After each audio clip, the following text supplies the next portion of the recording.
Assalamualaikum warahmatullahi wabarakatuh. Perkenalkan, nama saya Bakti Rifa dengan NIM 125230118 dari program studi Teknik Geomatika. Di sini saya akan meringkas sebuah buku yang berjudul Perjuangan Land Reform, tepatnya di Jember. Terima kasih. Tanah bukan hanya sebidang lahan loh.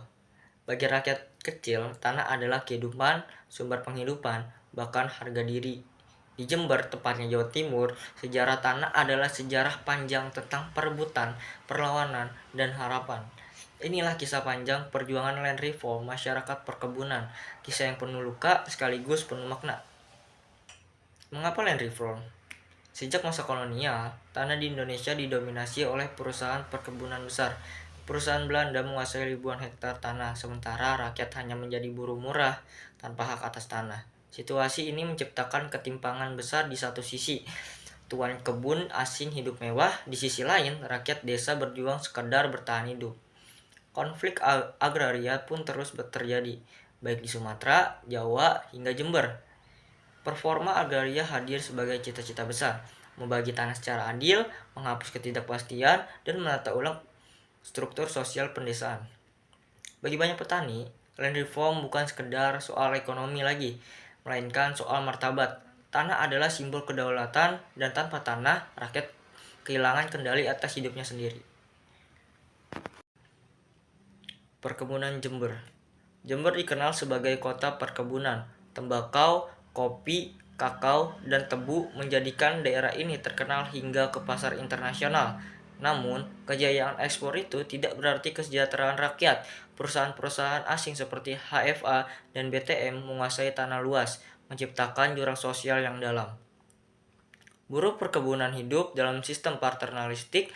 Tuan kebun dipandang sebagai bapak, sementara buruh harus tunduk layaknya anak. Hubungan ini mengekalkan ketergantungan pembangunan jalur kereta api dan infrastruktur lainnya. Memang membawa mobilitas, tetapi semuanya lebih untuk kepentingan ekspor hasil perkebunan, bukan untuk rakyat desa. Masa Jepang. Pendudukan Jepang tahun 1942 membawa perubahan besar. Perkebunan diambil alih untuk kepentingan perang. Tanaman komoditas ekspor diganti dengan tanaman pangan atau bahan perang. Banyak lahan terbengkalai karena tenaga kerja dipaksa masuk Romusa. Masyarakat desa diperas tenaganya, tetapi di sela-sela itu muncul perang. Tanah yang ditinggalkan mulai digarap oleh rakyat. Kesadaran baru tumbuh. Rakyat bisa mengeklaim kembali tanah yang dulu dirampas kolonial. Walau penuh penderitaan, masa Jepang menjadi titik awal lahirnya keberanian rakyat untuk menuntut hak agraria mereka. Prakarsa rakyat. Pasca kemerdekaan pada tahun 1945, muncul 3 prakarsa besar. Pertama, masyarakat menduduki tanah kosong peninggalan Belanda dan Jepang. Kedua, organisasi rakyat seperti BTI dan Sarpurdi memperjuangkan tanah untuk petani dan buruh. Dan yang ketiga adalah pemerintah mencoba langkah awal land reform lewat undang-undang agraria. Perkebunan menjadi medan perebutan antara rakyat, negara, dan perusahaan asing. Nasionalisasi dan militer. Pada tahun 1957, perusahaan Belanda dinasionalisasi, namun harapan rakyat pupus. Bukan tanah untuk petani yang hadir, melainkan militer yang mengambil alih. Perkebunan jadi ladang kekuasaan baru. Rakyat tetap tak mendapatkan hak.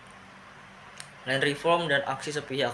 Tahun 1960, lahirlah UPA Dasar Hukum Land Reform, tapi pelaksananya lambat. Masyarakat bersama organisasi tani melakukan aksi sepihak, menduduki tanah, menuntut pembagian lahan. Di Jember terjadinya di Ketajok, Sukarejo, dan Curah Nongko ada keberhasilannya. Misalnya di Ketajek, lebih dari 800 keluarga akhirnya mendapatkan tanah. Namun banyak pula yang berakhir dengan bentrokan dan kekerasan. Tragedi 1965. Titik balik terjadi pada 1965. Organisasi tani yang dekat dengan PKI dihancurkan.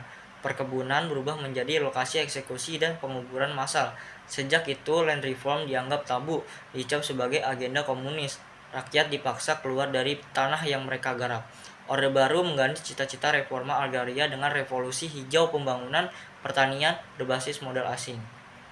Kesimpulan, Sejarah Jember adalah potret nyata perjuangan rakyat melawan dominasi modal, negara, dan militer. Ada momen kemenangan kecil, tetapi secara keseluruhan struktur agraria kolonial tidak banyak berubah. Kegagalan Red Reform meninggalkan luka panjang dan konflik agraria terus berulang hingga hari ini. Tanah adalah kehidupan. Kisah perjuangan masyarakat perkebunan Jember mengingatkan kita bahwa keadilan agraria bukan sekedar urusan ekonomi, tetapi soal politik, kekuasaan, dan masa depan bangsa. Pertanyaan yang tersisa, apakah cita-cita reforma agraria masih mungkin diwujudkan hari ini?